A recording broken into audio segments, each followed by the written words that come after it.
From the snowy streets of Moscow to the vast expanses of Siberia, Russia is a nation shaped by centuries of autocracy, war, and revolution.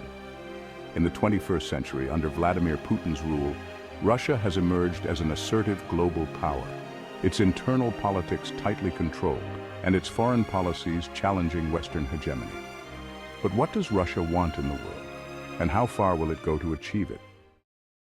To understand Putin's Russia, we must first understand the profound changes of the 1990s, a decade that reshaped the nation in ways that are still felt today. The Soviet Union, once the world's second superpower, collapsed under the weight of its own contradictions, leading to a seismic shift in global politics. In the chaos that followed, Russia emerged as a new, independent state, led by Boris Yeltsin, who faced the monumental task of steering the country through uncharted waters. But this was not the birth of democracy. It was a time of profound instability, marked by political protests and economic turmoil that shook the very foundations of society.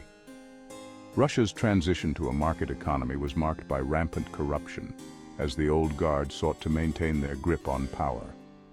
The privatization of state assets, often done hastily and without proper oversight, led to the rise of oligarchs who controlled vast swathes of the economy, creating a new elite class almost overnight.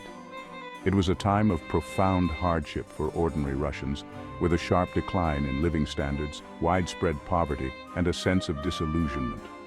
The country's position in the world weakened significantly as it struggled to find its footing on the international stage. Amid this chaos, Vladimir Putin emerged, a figure who would come to dominate Russian politics for decades.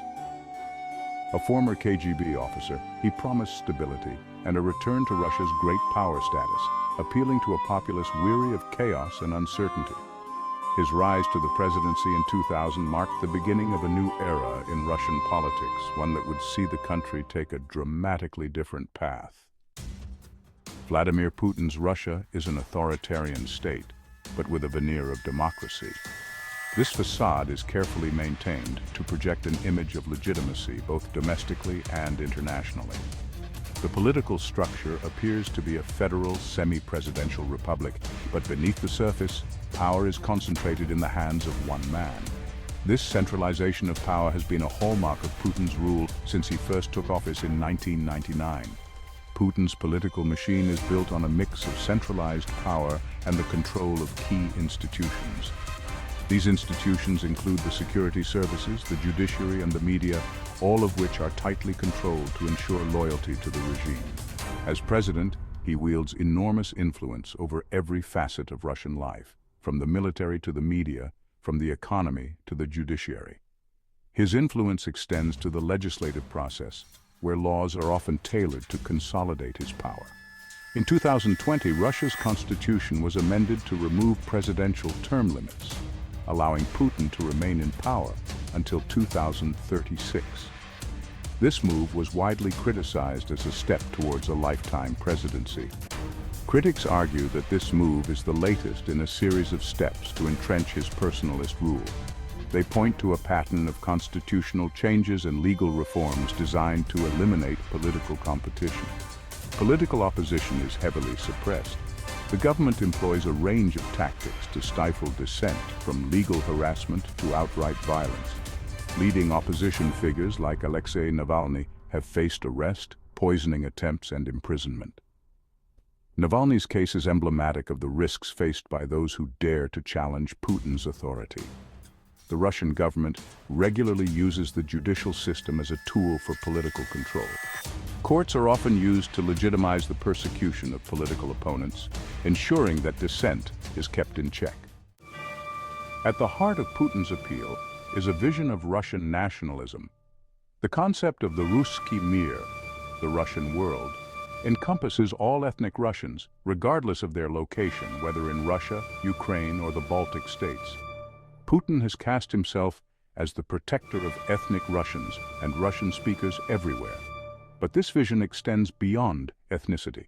Russia, according to Putin, is not just a state. It is a defender of traditional values, resisting the encroaching liberalism of the West. In this narrative, Russia's destiny is to preserve its unique culture, based on Orthodox Christianity, family values, and national pride. The Russian Orthodox Church, once suppressed under Soviet rule, now plays a central role in the government's narrative, presenting Russia as a bulwark against the moral decline seen in Western liberal democracies.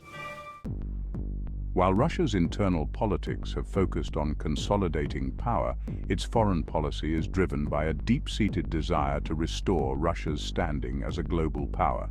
This ambition is deeply rooted in its history and the legacy of the Soviet Union, which once stood as a superpower rivaling the United States.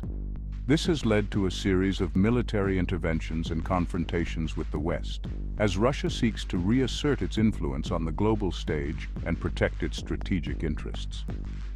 The first major act of aggression came in 2014, when Russia annexed Crimea following the ouster of Ukraine's pro-Russian president.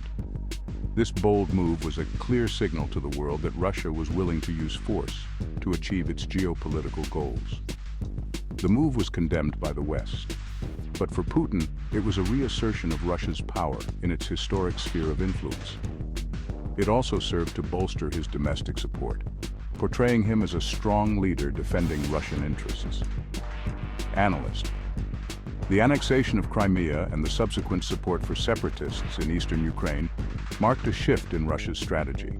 No longer willing to accept NATO's eastward expansion, Russia began using military force to influence the future of its neighbors.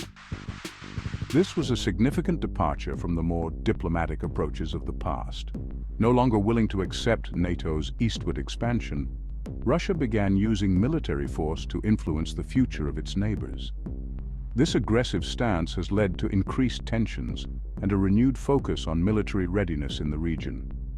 In Syria, Russia intervened in 2015 to prop up President Bashar al-Assad, a longtime ally.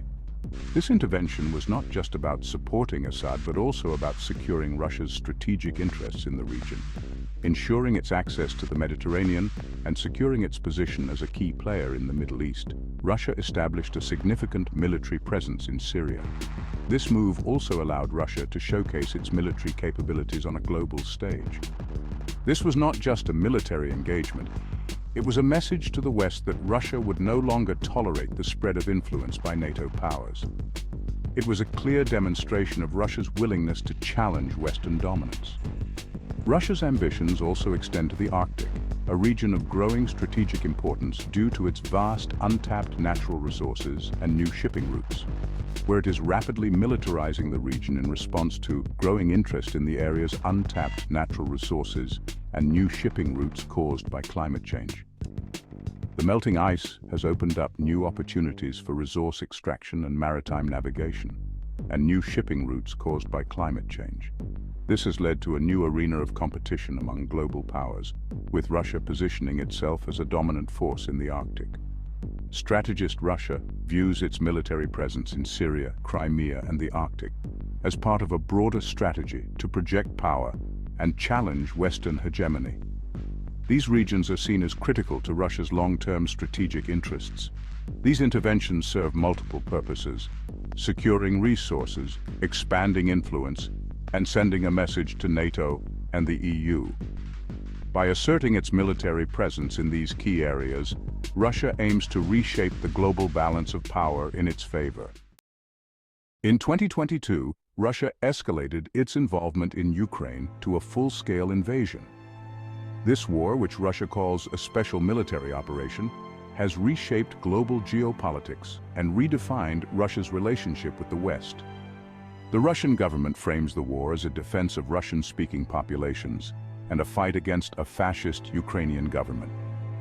But the true motivations lie in Russia's desire to prevent Ukraine from joining NATO and to reassert dominance over its former Soviet territories. The invasion has triggered unprecedented international sanctions, and Russia's economy has been placed under immense pressure. In response, Russia has increasingly turned to China and other non-Western powers, seeking new economic partnerships while facing growing isolation from Europe and the United States. Internally, Russia faces significant challenges. Economic stagnation, a shrinking population, and rising discontent with the war in Ukraine are beginning to strain the social fabric. Protests, though rare and heavily suppressed, suggest that there is more unrest beneath the surface. Analyst: Putin has created a system where opposition is either co-opted or crushed, but his grip on power is not absolute. The longer the war in Ukraine drags on, the greater the risks for his regime, both domestically and internationally. In a world that is rapidly changing, Russia, under Vladimir Putin, remains a force to be reckoned with. A country that stands firm in its beliefs, challenges the West at every turn, and reshapes the global balance of power. But at what cost? Books and articles by Catherine Belton, by Timothy Snyder, by Richard Overy. Documentaries and films by Oliver.